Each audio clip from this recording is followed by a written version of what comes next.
I'm 25 years old, and loneliness has started to feel heavier as Valentine's Day approached. I told myself it was just another day, but everything around me seemed designed to remind me that I was alone. So, when I couldn't take it anymore, I opened Tinder again, hoping to find anyone who could help me avoid spending Valentine's Day by myself. I matched with a girl named Gotha. Her profile immediately stood out. She had dark hair, sharp eyeliner, and a calm, unreadable expression in every photo. Her bio was short and vague, mentioning movies, late nights, and deep conversations.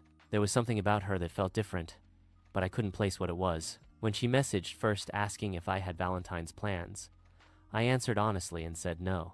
She replied almost instantly and suggested we meet. We decided on a movie. When I met her outside the theater, she smiled and said my name in a way that made it sound deliberate, like she was committing it to memory. During the movie, she leaned in close and whispered comments that had nothing to do with the screen. She asked if I liked being alone and whether I ever felt invisible. Sometimes she laughed at scenes that weren't funny, then went silent during moments meant to be emotional. I noticed more than once that she was watching me instead of the movie. I tried to ignore the uneasy feeling in my chest. Dinner afterward felt lighter at first. She joked with the waiter and talked about the film she loved. Then, without warning, she asked about how many girls I had dated before her. I shrugged and answered casually. She followed up immediately by asking how many of them I had slept with. The question caught me off guard and I laughed awkwardly, trying to brush it off. She tilted her head and smiled. "Men only care about one thing," she said, the tone sharp but controlling. Before I could respond, she laughed and waved it off like a joke, asking what dessert I wanted. The sudden shift in her mood left me confused. I felt like I was talking to two different people sharing the same body. After dinner, I asked if she wanted to come back to my place for a couple of drinks. I expected her to hesitate, but she agreed immediately, almost eagerly. The speed of her answer surprised me, but I told myself I was overthinking it. At my apartment, she looked around slowly, taking everything in. She ran her fingers along the walls and glanced into rooms without asking. At first, she acted normal, making small talk and laughing easily. Then the question started again. She asked how many girls had been there before, how often I brought dates home. She asked whether I had slept with those girls in the same place. I tried to joke and change the subject, but she did not seem amused. "I don't like men who recycle memories," she said quietly. The tension in the room grew uncomfortable. Then, just as suddenly, her expression softened. She smiled brightly, stepped closer, and acted playful again, as if nothing strange had been said. She took my hand and led me toward the bedroom, laughing lightly as she went. I followed her, ignoring the feeling that something wasn't right, convincing myself that this was just nerves and the night was finally going the way I had hoped.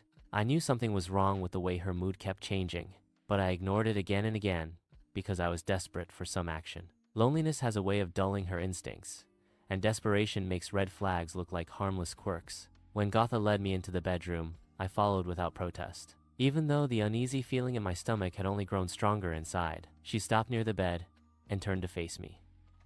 "Turn off all the lights," she said. The request felt strange. There was no playfulness in her voice this time, just expectation. I hesitated, joking that it felt like the start of a horror movie, but she didn't laugh. She only repeated herself slower. Against my better judgment, I reached for the switch and plunged the room into complete darkness. The silence felt thick. I couldn't see her, couldn't even tell where she was standing. I opened my mouth to say something, anything, when suddenly, a violent force grabbed my hair. Pain exploded across my scalp as a fist yanked upward, tearing out a clump of my hair from my head. I screamed, instinctively trying to pull away, my heart slamming against my ribs. I fumbled for the light switch and slammed it on.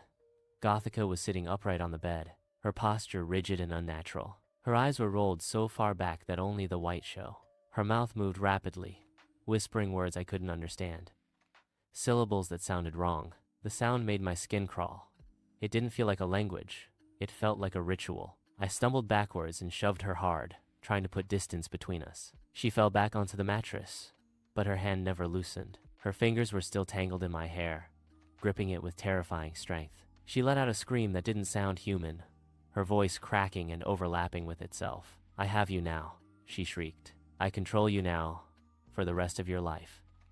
I panicked. My hands were shaking so badly I nearly dropped my phone as I called 911. I screamed into the receiver, barely able to explain what was happening. The operator tried to calm me, asking for details and telling me help was on the way. Behind me, Gotha rocked back and forth in the bed, still chanting, still smiling through her screams. I watched in horror until I heard sirens. The sound changed everything. Gothica froze midget. Her head snapped toward the window, her expression sharpening with sudden focus. She released my hair and sprang off the bed with unnatural speed. Before I could react, she rushed to the window, threw it open, and without hesitation climbed out. She jumped. I ran to the window just in time to see her hit the grass below with a dull thud. She didn't scream. She stood up, looked straight at me, and smiled. Then she disappeared into the darkness beyond the apartment complex. When the police arrived minutes later, my apartment looked like a crime scene. Hair scattered on the floor. The bed sheets were twisted and stained with sweat and blood. I told them everything. They listened carefully, exchanging looks that made me feel small and foolish. They checked my phone. Her profile was gone. No messages, no photos. It was as if she had never existed. They searched the area outside, but there was no sign of anyone injured. No footprints, and no witnesses. Eventually, they told me it was likely a disturbed individual who fled when she heard the sirens. But even as they spoke, I could feel it. The deep certainty that what had happened was not normal. A week passed. I barely slept. Every sound in my apartment made me flinch. I checked locks repeatedly and avoided mirrors, afraid of what I might see reflected back at me. I kept replaying her words in my head, wondering if she meant them or if she had simply been trying to scare me. One evening, while walking home from the grocery store, I cut through the small park near my building. The sun was setting, casting long shadows between the trees. I was almost at the exit when I heard someone calling me in a singong voice. Tane. My blood ran cold. The voice came from behind a large tree off the path. Slowly, I turned, and Gothica was standing behind that tree. Her grin was wide, stretching unnaturally across her face. Her eyes locked under mine, sharp and knowing. I blinked hard and rubbed my eyes. I looked again. There was nothing there. I stood frozen for a long time, listening, waiting for her voice to return. It didn't, but even now, I don't know what scares me more. That I really saw her, or that she found a way to stay inside my head, watching, waiting, controlling me from somewhere I can't see.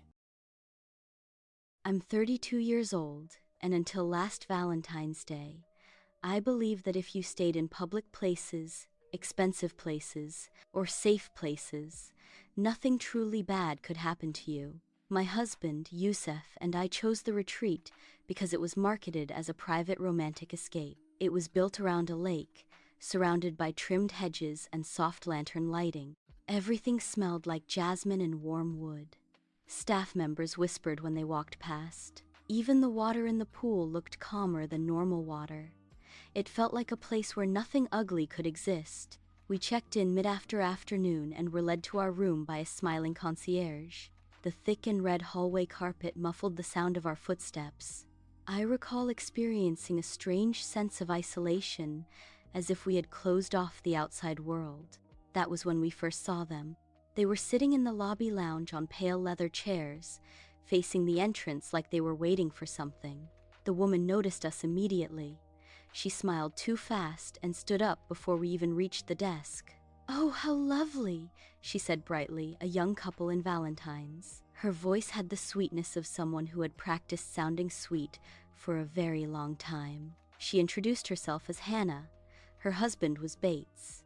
He was thin with watery eyes and astute posture that made his head tilt forward slightly, like he was always peering at the world. They congratulated us on our marriage, even though we had never told them we were married. Hannah laughed when I looked confused and said, "I can always tell."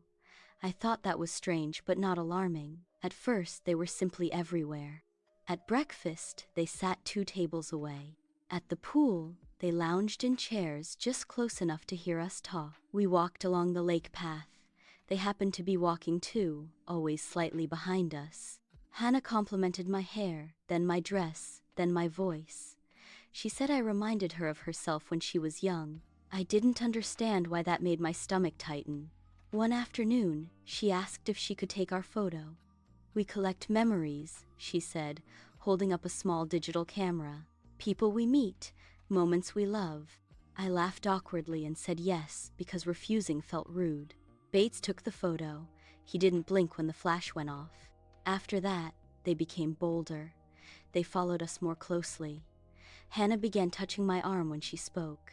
She asked personal questions about where we lived, how long we had been married, and whether we planned to have children. When we went back to our room one evening, they walked with us all the way down the hallway. Hannah looked at her door number and read it aloud. 217. Such a lovely number. That night, someone knocked on her door at nearly midnight. Yusef opened at a crack and found Hannah smiling in the hallway. "I just wanted to say goodnight," she said. Yusef closed the door without responding. The next morning, Bates asked if he could take another photo because the lighting the previous day had not been true. Yusef said no, and that was when everything shifted. Hannah's smile collapsed instantly. She stared at him with an expression that felt much too intense for such a small refusal. "You should be nicer," she said quietly. "You married outside your culture, and still you do not learn how to treat people." "I'm treating you fine," he said. "You're crossing boundaries." Something in me snapped. Before I could stop myself, I punched her. It wasn't dramatic. It was fast and ugly and driven by instinct. My fist hit her nose. There was a dull crack and a soft gasp. Blood appeared immediately. The lobby went silent. Hannah didn't scream. She touched her nose, looked at the blood on her fingers, and then smiled. It was the calmest smile I'd ever seen. She wiped the blood away with a tissue from her purse. Bates calmly raised the camera and took a photo. The flash went off. Neither of them said a word. They turned and walked away. Security came. A medic was called. My hands were shaking so badly I could barely explain what happened. No charges were filed. No arguments followed. Hannah and Bates simply brushed off the event. But that night, they appeared everywhere again. They sat in the lobby. They stood near the pool. They lingered by the restaurant entrance. They never tried to speak to us. They only watched. It felt worse than before. Valentine's dinner was held in the main restaurant.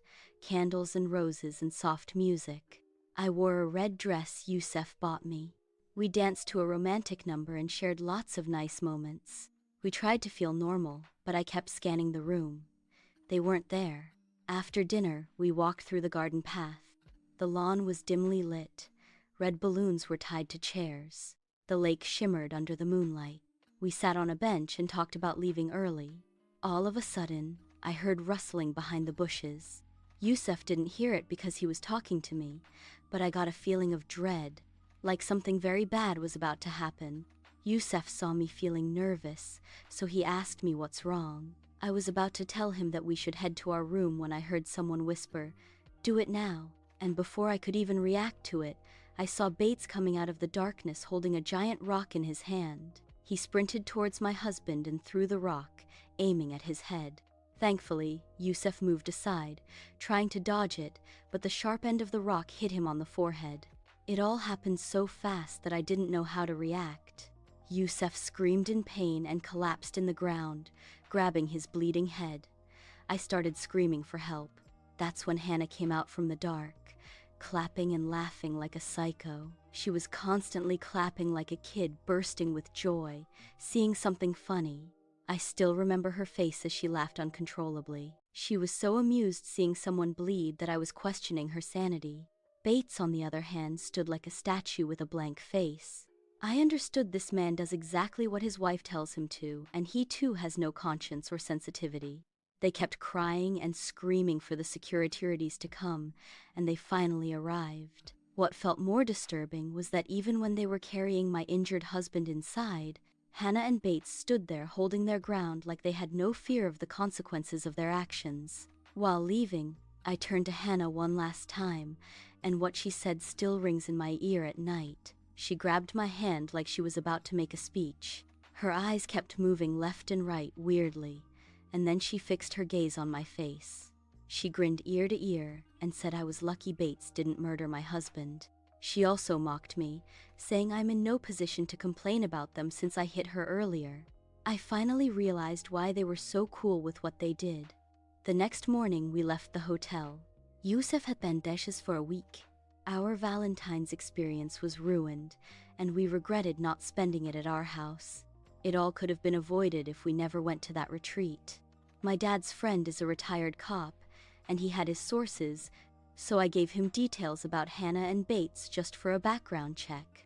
I had a selfie with them on my phone, luckily, so it helped track them down. What I got to know shocked me to my core. Hannah and Bates are brother and sisters living at the outskirts in a worn-out property. They don't mix or interact with the neighbors, but one of their oldest neighbors said that the duo is crazy. Their parents died in a weird house accident that no one could explain, and the kids moved foster houses until they reunited after turning 18. I still don't understand. If they were brother and sister, then why the hell did they introduce themselves as a couple? Maybe it's a trap to get close to other couples, so they can pull off their freaky with them. Whatever their reason might be, I kept checking my windows for a month to make sure the psychos hadn't followed us home. I really hope they get caught some way or the other before they actually end up murdering people. Or maybe they have no one, and just haven't found their victim yet. I met Arya at a small party at a friend's house in early February. I felt like we really clicked from the first time we talked. There weren't many people at the celebration, and the music in the background was calming. It made it easy for us to talk to each other. She smiled and laughed while we talked, but every few minutes I noticed she was looking out the window at the street. At first, I thought she was just waiting for someone, or that she was uncomfortable being in a room full of strangers. But as time went on, she got more and more nervous. I finally asked her if everything was okay. She took a break before telling me that her next-door neighbor, Asher, had been waiting outside her house almost every day for the past 2 weeks. She said he never came onto her property or talked to her.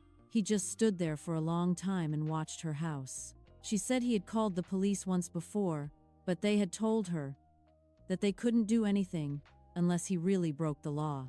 I remember being sad for her, but I didn't fully understand how bad things were at the time. I told her I would drive her home after the party was over. There weren't many people on the streets, and they were quiet.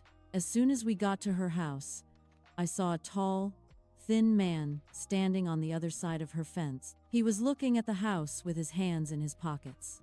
He turned his head and looked right at Arya when she got out of the car. In a low voice, Arya said, "God, he's back. That's him." I waved at him and asked, "Looking for something, mate?" His face changed right away, and his eyes widened with what looked like anger or hatred. He didn't say anything back to me. Instead, he turned around and walked back to his house. Arya looked scared, and even though I tried to make her feel better, the meeting stayed with me long after I left that night. In the next few weeks, Arya and I started to spend more time together.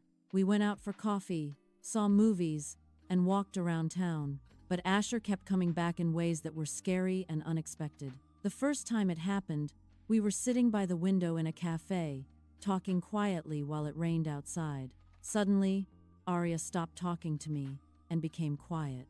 I looked where she was looking and saw Asher standing perfectly still across the street under a streetlight, looking through the glass at us. He stood there for a while before he left. It didn't leave behind fear, but something worse and heavier. The second time, it was evening, and we were walking through a parking lot at the grocery store.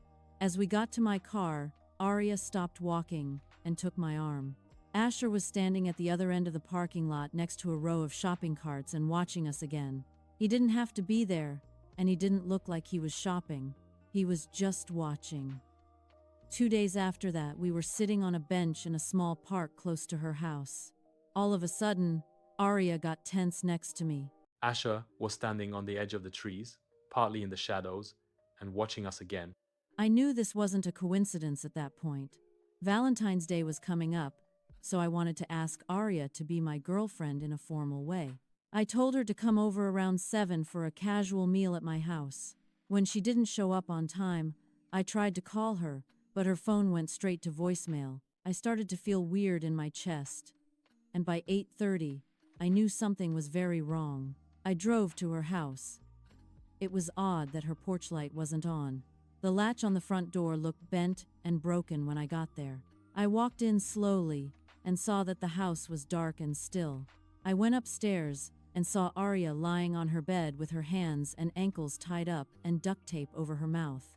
She was crying without making any noise when she saw me. I took the tape off and she told me that Asher had broken into her house, tied her up, and told her she couldn't leave him. I called 911, and they said the police would be there in about 10 minutes. At that point, I heard someone behind me laugh.